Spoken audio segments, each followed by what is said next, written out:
Hey, guys, and welcome to another WFM Tipsy Thursdays. I am your show host, Juanita Coley, the Contact Center Whisperer, the CEO and founder of Solid Rock Consulting.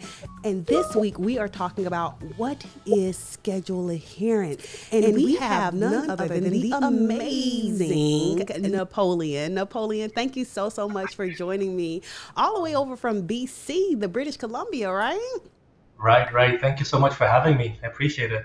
Absolutely. Now, I've been waiting to get this interview, okay? I've been waiting to get this interview for some time. So let's hop right in. In your own words, what is schedule adherence?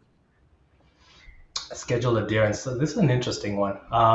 So schedule adherence, I would say, if I had a shift, I'm just going to give an example. I work from 9 to 5, so I have 8 hours scheduled, and I had so that's my shift. I work from 9 to 5, but I actually come in and work between 9:30 and 5:30, right?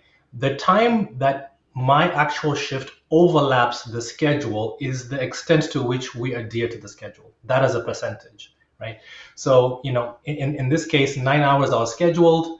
I actually worked half hour sort of overlap. So 8.5 hours would be the adherence to my 9 hour schedule. You do that as a percentage and you figure out, what percentage was my shift time, my actual shift time, compared to my schedule time. So that's in a nutshell what adherence is. The extent to which my worked hours align or overlap with the scheduled hours. Now, give me a myth that you are commonly misunderstood thing when it comes to measuring or working with schedule adherence.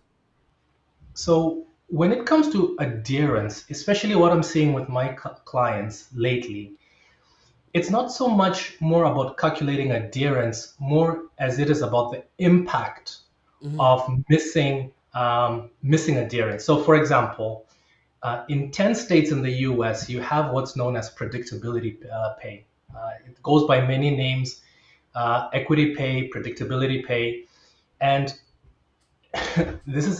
it trips them up. And I'm getting questions about this every day. So what happens is that you're mandated, if you have, and by state it differs depending on what state you're in, if you have more than X number of employees, right? So let's say you have more than 60 employees, you are required to give them a schedule in advance. It's called a good faith estimate.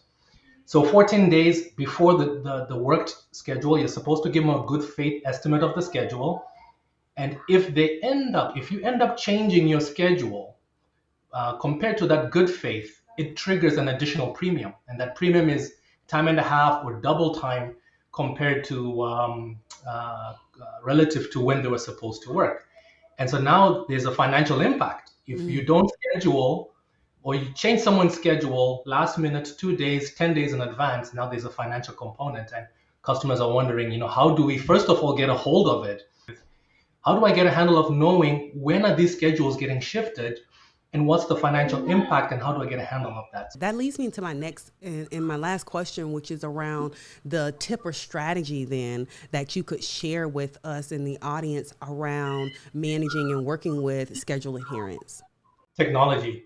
Mm. I guess if you look at your workforce management maturity in your organization, do you have the technology to support getting this type of data, collecting it and calculating it, and obviously like driving decisions behind it? So that's the first thing. If you're still in Excel or you're doing things pen and paper, and we get a lot of folks who we're helping out with pen and paper. Shout out to our manual folks out there who are trying to automate. We can review your technology to make sure that it's configured the right way. You are configured to capture those predictability pay scenarios if you're in a state that does have that, and we can help you figure out the processes to optimize and minimize your penalty costs around schedule adherence and missing predictability pay. Awesome. If the people are looking for you, where can they find you, Napoleon? I'm on LinkedIn. Napoleon Muisa on LinkedIn. It's the probably the easiest. Our website is summitwfm.com. We help various organizations: retail, healthcare, manufacturing. I haven't come across call centers yet. They're quite a niche beast of their own. But I'm open to supporting call centers too. So feel free to reach out. Awesome, awesome. How amazing was that? Okay, so first of all, I love that Napoleon, when he talked through schedule adherence versus schedule conformance, that's a whole big conversation, okay? Because it is a common misunderstanding around what that is. And you'll see that a lot of times in organizations where they're measuring conformance and not adherence, and they're trying to understand, well, why are we not making our service levels? And why is this such an impact? Why is this such a big thing that we need to know the difference between? So schedule adherence versus schedule conformance, two different things.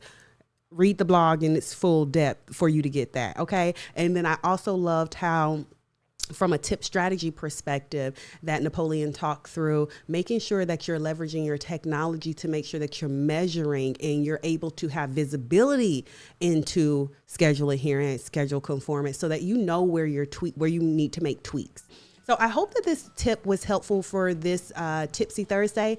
If you have tips or if you have questions, okay, and you want to either be a guest or it's something that we need to be talking about that we're not talking about, y'all already know what to do.